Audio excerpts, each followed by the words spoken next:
Fantasy Football Junkies. You are tuned in to the #1 source for fantasy prognostication. It's Testosterone Fantasy Sports with your hosts, Jeff and Jesse. So listen up. Here's your chance to gain the edge over the competition and dominate your fantasy football league. Every week we break down all of the matchups and tell you who to play as well as who should ride the pine. This is the joint that every fantasy junkie needs, so check it out! Come one, come all, fantasy football junkies, welcome to another hour-long episode of Testosterone Fantasy Sports right here on MCN Channel 6. Jesse in the house, with me as always, my co-host and best friend Jeff. Joining us on the show today, Cabbage, a Packer fan. But before we talk any bit too much about this Packer fan, Jeff, good to be back with you. Good to be doing the show. Of course, it's Packer week. Yeah, it's the border battle here again. It's week 10 and the season is just flying by. I can't believe how fast it's going. Of course, we hope everybody out there has been doing very well in their fantasy league. It's the last week of the buys, so Get ready to be at full strength. And all you folks out there who have been rolling with the Patriots, you're gonna have to find some better options this weekend because those guys aren't gonna roll up and do anything this week. But what we're gonna do, which is kick back, click on the tube, and watch the games. Exactly, but there will be some teams out there playing. Of course, our favorite team, the Minnesota Vikings, traveling down to Lambo. That's why our good friend Cabbage is joining us on the show. You diehard fans are well aware of what went down last year when we had Cabbage on the show. We did this little thing called the Border Battle Booze Olympics where we went out together and Cabbage and I basically did a skills competition where we kicked a football, threw the football. Cabbage pretty much kicked my butt. I ended up drinking a whole pile of booze. Got pretty roasty toasty on the show, but now I'm back together with my wife. I don't want to end up sleeping on Jeffrey's couch tonight. So I'm basically deferring the drinking portion of the show. We just thought we'd let Cabbage come on and talk a little bit about your squad, man. You got to be feeling great, 7-1. It's a good feeling to be a Packer backer this year. Brett Favre, he's just rocking. Only 240 yards behind Tom Brady right now. So all you haters in Viking land, sorry about that. He likes to get it to the receiver, not 20 yards over the top of him. So already coming out with the hate aimed at our favorite quarterback here, Tavares Jackson.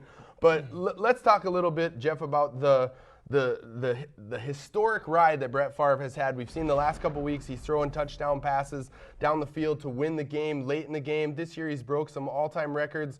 I mean, I hate Brett Favre traditionally, but I got to admit, seeing history happen, it's been special this season.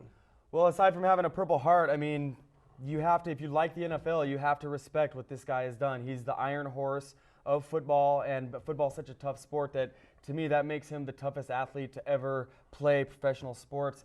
He's a great leader, and the team rallies around him in a very amazing way. And realistically, they're doing it without really anything of a running game. And second youngest team in the NFL as well. Because I like to wear the purple glasses, I'm not going to talk that much about Brett Favre. And speaking of running games, I just want to talk about what's important, and that's the Adrian Peterson fantastic 296-yard game that he put down in last week's contest. This kid is dynamite, and we felt from the beginning like he had a skill set that was really similar to LaDainian Tomlinson. And darn it, Jesse, if he didn't show up, LT, and at the end of that game when the teams were meeting, LT and Adrian met in the middle of the field, and it looked like LT was trying to side up next to Adrian and make buddies. Yeah. It was great to see. So we have a fantastic running back, a great running game, and yes, maybe I'm drinking the purple Kool-Aid. I'm about to, start wearing a purple gorilla outfit down to the games because I love that kid so much. I'll call that gorilla Adrian Peterson. That's a little weak, but Adrian Peterson. we'll let Peterson. We'll let you slide on that one, Jeffrey. But what we won't let slide this week is a must-win game for our squad if we have any shot at the playoffs, which I still think is a very, very, very long shot for this squad. But if we do, mathematically, we're obviously still alive. We've got to win this game. It's a tough game for our squad, going to Lambo Talk a little bit about your team's defense, Brandon. The Packers are for real on the defensive side. 8th in the league this year. Aaron Campman's tied for first place with 9 sacks. Like, you really can't mess with that. And I like your offensive line. I think you guys had a great addition last year with my boy from Seattle. A little poison pill action. I feel like there might be more of that to come. But, yeah, the defensive front's coming along real well. Our linebacker from last year, our rookie, A.J. Hawk, is looking like a man among men this year. He's just a stud. The only problem is we're starting a rookie safety this game, and I don't really like that. But I'm rolling with them. And Atari Bigby, I mean, come on, this guy's really looked crappy. So I'm hoping that we can get some matchups at some point in time in this game to exploit some of these secondary players because, honestly, Jeff, although I like AP on a week-in, week-out basis, you have to start him in your fantasy leagues. The only way we're going to beat the Packers is if we're able to make some plays downfield. Well, yeah, and Adrian Peterson was the first guy to come out and thank his offensive line for the massive effort that they put forth in last week's game.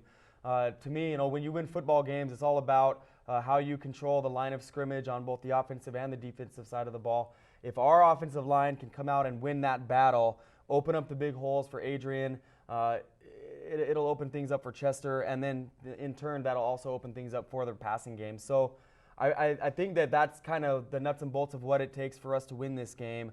We want to have a ball control type of a strategy going in, keep the ball out of number 4's hands. If we can do that and then play stout defense. Our secondary stepped up in an amazing way last game. Without Antoine Winfield. Dwight Smith had several very, very good plays, and we're going to need our defense to really have its season's best game if we want to hang tough.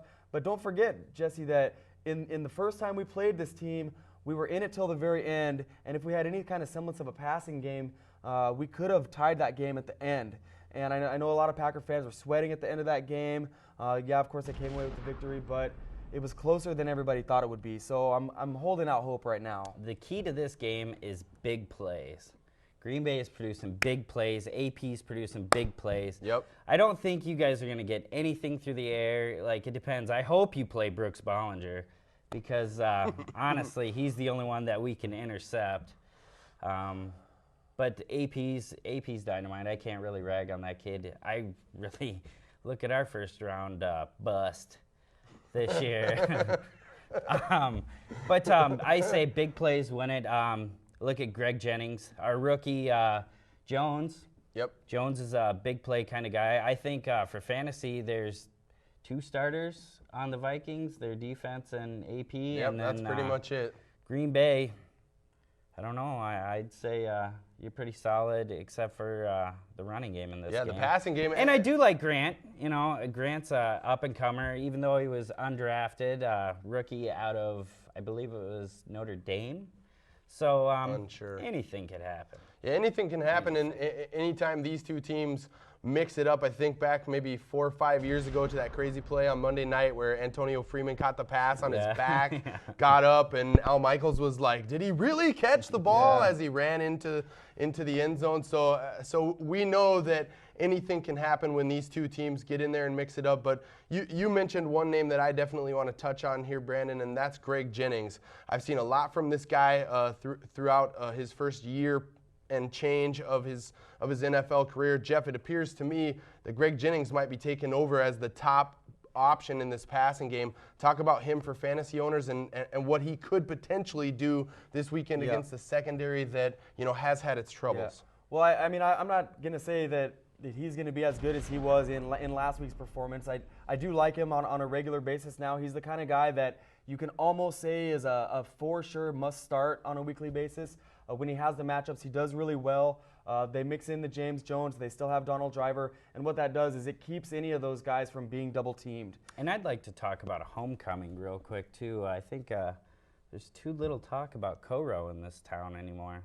I think we could see a little Coro. Well, in order for it to be a homecoming, really, that player has to come back to the place that he played. So since it's in Lambo, it's not really going to be a homecoming. When you drink paint thinner, it is, though. Well, I'll tell you, maybe his homecoming will be when he hits up the bar after the game. You know? And then speeds away from the cops as he makes his way back to the Packers facility. He'll stop by Brett so Favre's bitter. dealer's Oh, house for so some extra bitter. Percocets. Yeah, our squad was definitely dealt a raw deal by him last year. I don't think you're going to see very much from him in the passing game right now, but probably in the kick return game, he's going to be in play this weekend. And when you talk about big plays in the kick return game, I think the Vikes have finally found their punt return man, Moeldy Moore, making some plays for us last week. Moeldy's going to be in there trying to make some things happen against the Pack. We need to make plays in special teams if we have a chance here. Yeah, right. You know, I'm also really impressed by the development of Sidney Rice. He's a big play type of a guy. He's got a long, lanky body, which makes a good red zone threat. It's going to take him a few seasons to get his NFL legs about him, and then, you know, a quarterback who's better than the Blaine High School football quarterback would be nice. Ouch. One other player I'd like to touch on real quickly here before we wrap up this segment is E.J. Henderson. Playing linebacker for this squad a couple years back. You heard us here on this panel really savage E.J. over and over again for lackluster effort, not really playing with his head. But as I start to look across the landscape of the NFC, it appears to me that E.J. Henderson is playing at a Pro Bowl level. And I think, Jeff, we need to give this coaching staff its due in certain areas. Yeah, they made some mistakes at the quarterback position, but looking at a development of a player like E.J. Henderson does give me a little bit more hope that maybe this coaching staff isn't as far off as we might have thought they were from time to time. There's definitely been some bright spots as far as the coaching staff goes. I agree with you about E.J. He's done a nice job transitioning back to the middle linebacker area. I do think that Coach Leslie Frazier is doing a nice job of putting E.J. in a position to succeed. They do a nice job of blitzing at the right time. I just like to see them blitz a little bit more to put pressure on the quarterback, especially here in this game. If we can get pressure on Brett Favre, I think that could help, you know. And our defense also has done a nice job in the past at creating turnovers. Okay, last week against the Chargers, we didn't create any. We were able to win still, and I was impressed by the coaching and the decisions making process by the coaching staff. So some definite bright spots. We're going to need everybody to fire on all cylinders. And another thing that's going to be key in this game is the penalties. Like both of our squads have been having a lot of penalties lately. Darren College on our offensive line has been jumping off sides quite a bit. You know, so that could play a huge part in this game as well. So it's going to be an awesome game for sure. Yeah, I mean, it'll be fun. Anytime these two teams get together, it's the border battle. All of the Purple fans come out in numbers. Even in a season where they've had a little bit of lackluster play, we're pinning all of our hopes on Adrian Peterson. We're believing that this guy could come in with that Randy Moss type game when Randy exploded against the Packers, 3 touchdowns in his rookie year. Yeah. We're wanting to see that same type of an electrifying performance happen this weekend in Lambeau, possibly deliver a victory for us in a game where we're not favored. Now here are the Packers, really one of the stories of the NFL this season, trying to defend the home turf. I mean, this game, it's really the marquee game of the week. Oh, totally. And there's more to come with this team. I mean, like, say you guys do happen to beat us, which... Yes! He's admitting it! He's admitting it, ladies and gentlemen. Oh, you're not... Say. Oh. Say. Go ahead. Happen to stumble into a victory. Okay, go ahead. You guys are going to lose the rest of the season, and Green Bay is going to roll through. I'm looking at Texas. I'm looking at Detroit on Thanksgiving Day, people. The green and gold's for real this year, and I think everybody's got to bow down when the man comes through. Bow down when the man comes to your town. That's the way the song goes. And one thing that I've really noticed as Brett Favre has played with some more energy this season, the defense has come around. One thing we're not hearing, Cabbage, is the retirement talk. And that's a really crazy thing because I don't think Brett Favre's playing like somebody who needs to retire at this point. I think he could be the oldest man in football. I think he's probably going to have a kid in the league and still be the quarterback of the Green Bay Packers. And that's perfectly fine by me because we're getting Michael Turner next year. Ooh. Maybe a little Michael Turner. So let's get our predictions across the panel as we go through. Of course, Jeff, we'll start with you.